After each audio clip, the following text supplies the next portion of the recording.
ஆண்டவர் நம்முடைய வாழ்க்கையிலே பாடுகளை அனுமதிக்கிறார், போராட்டங்கள் அனுமதிக்கிறார், கண்ணீரை அனுமதிக்கிறார். ஒரு பரிசுத்தவான் இப்படி சொன்னார், your tears will show more clear the God's way than the telescope. அதாவது டெலஸ்கோப்பிலே காரியங்களை துல்லியமாய் பார்ப்பதை விட உங்கள் கண்ணீர் தேவனுடைய காரியங்களை உங்களுக்கு துல்லியமாய் காட்டும். சில நேரங்களிலே நாம் வாழ்க்கையிலே கண்ணீர் விடுகிறோம். அதற்கு சில காரணம் இருக்கலாம், காரணம் இல்லாமல் இருக்கலாம். ஆனாலும் ஒவ்வொரு கண்ணீருக்கும் பின்னாலே ஒரு மிகப்பெரிய சரித்திரம் இருக்கிறது. ஒவ்வொரு கண்ணீருக்கும் பின்னாக மிகப்பெரிய பலன் இருக்கிறது. அன்பானவர்களே, உலகத்தில் கண்ணீர் விடுவதை விட தேவ சமூகத்திலே கண்ணீர் விடுவது ஆசீர்வாதம். இந்த மனிதன் சொல்வதை கேளுங்கள். பகலிலே வெயில், இரவிலே குளிர், இவர்களுக்கு மத்தியிலே இந்த 20 வருஷங்களாக அன்பானவர்களே அவன் பாடுபட்டான். இதற்கு என்ன காரணம் என்றால், பல நேரங்களிலே உறவுகளை நம்பி, உணர்ச்சிகளை நம்பி, உலகத்தை நம்பி. திரையிலே பாருங்கள், number 1, enticing by the world. இந்த உலகத்தினுடைய கவர்ச்சி, இந்த உலகத்தின் மாயை.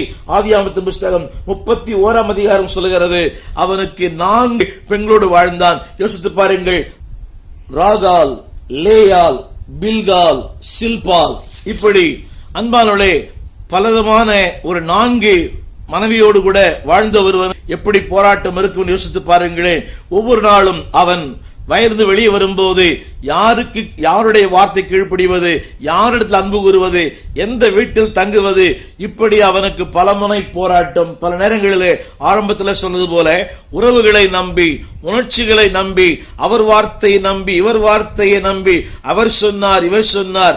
இன்றைக்கு வாழ்க்கையில அன்புக்குரியவர்களே, நீங்களும் நானும் படுகிற பல பாடுகளுக்கு என்ன காரணம் என்றால், அறிவை நம்புகிறோம், உணர்ச்சிகளை நம்புகிறோம், உலகத்தினுடைய வார்த்தை நம்புகிறோம், ஆனால் தேவனுடைய வார்த்தையை நம்புவதில்லை. நாளிலே ஒரு சின்ன கேள்வி, உங்களுடைய வாழ்க்கையிலே உணர்ச்சிகள் ஆளுகிறதா, தேவன் ஆளுகிறாரா, உறவுகள் ஆளுகிறதா, கர்த்தர் ஆளுகிறாரா?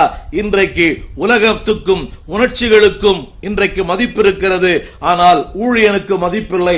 நாளிலே என்னை கேட்டுக்கொண்டிருக்கிற அன்பு சகோதரனே, உலகத்தை விளிம்பில வையுங்கள். உலகம், உணர்ச்சி, உறவுகளை விளிம்பில வையுங்கள். ஆண்டவரையும் ஆண்டுடைய வார்த்தையும் மையத்தில் வையுங்கள். உடைய வாழ்க்கையிலே பாடுகளிலிருந்து நீங்கள் விலகி வாழலாம். இந்த மனிதன் சொல்லுகிறான், 20 ஆண்டுகள் நித்திரை இல்லாமல் இருந்தேன். யோசித்து பாருங்கள், ஒரு நாள் நித்திரை இல்லாவிட்டாலே நம்மால செயல்பட முடியவில்லை. 20 ஆண்டு காலம் பகலிலே வெயிலும், இரவிலே குளிரும் இவனை வாட்டி வதைத்தது. வெளியே சொல்ல முடியாத மனக்குமுறல்கள். அன்பானவர்களே, இதற்கு என்ன காரணம் என்றால், சில நேரங்களிலே நாம் தேவன் வைத்த இடத்தை விட்டு நாம் விலகி போகிறோம். தேவன் நம்முடைய வாழ்க்கையை வைத்திருக்கிற